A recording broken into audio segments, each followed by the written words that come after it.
Barring an absolute catastrophe, the only daughter of Queen Elizabeth II will never take the throne herself, but that hasn't stopped her from outworking everyone else in the royal family.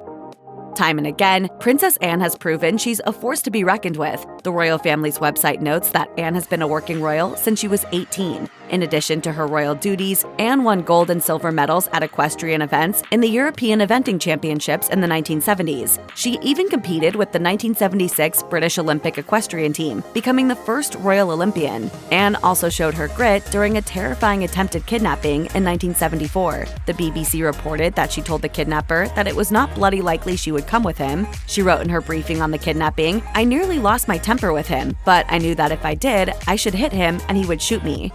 I was scrupulously polite because I thought it was silly to be too rude at that stage. More recently, the Princess Royal earned respect from royal fans following the death of Queen Elizabeth II. She accompanied her mother's coffin from Balmoral Castle to Edinburgh and walked behind it with her siblings during the funeral procession. A few days later, Anne was back at work, visiting Portsmouth Naval Base. Tatler reports that not long after that, Anne was in the US for an overseas tour. Anne takes her work seriously, and while she's all the way back at 16th in line for the throne, the Princess Royal has once again earned the distinction of being the hardest working member of the royal family. The Mirror reports that Anne attended 214 events in 2022. Anne also earned the distinction of hardest working royal in 2021 with an impressive 387 appearances. She topped the list in 2015, 2016, and 2018 too. The Daily Mail notes that these numbers were compiled by a company called Reboot SEO, using data published in the court circular. King Charles III came in second this year with 181 appearances. The two siblings are frequently close competitors, with Charles earning the hardest working distinction in 2019 and 2020.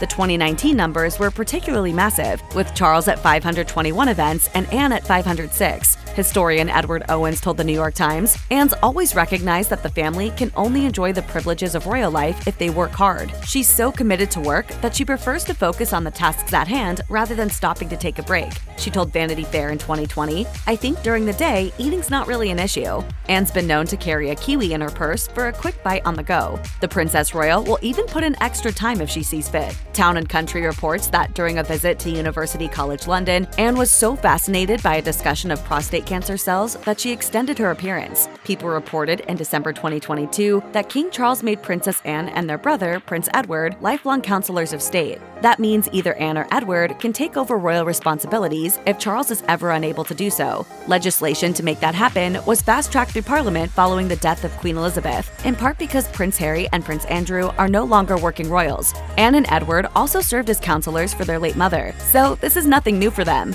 Author Katie Nicholl noted in Vanity Fair that the Princess Royal played a key role during Her Majesty's reign and is expected to do the same for Charles. Although the king has been toying with slimming down the monarchy, Anne has no cause to worry that she'll be cut. Charles's only sister has more than proven her worth over the past few decades, and she's showing no signs of slowing down. The Princess Royal told Nicholl, "I don't think retirement is quite the same for me. Most people would say we're very lucky not to be in that situation because you wouldn't want to just stop. It is, to a large extent, the choice of the organizations you're involved with and whether they feel you're still relevant." Evidently, there's no doubt Anne continues to be relevant both to royal watchers and Charles, who's already made his sister instrumental to his rule.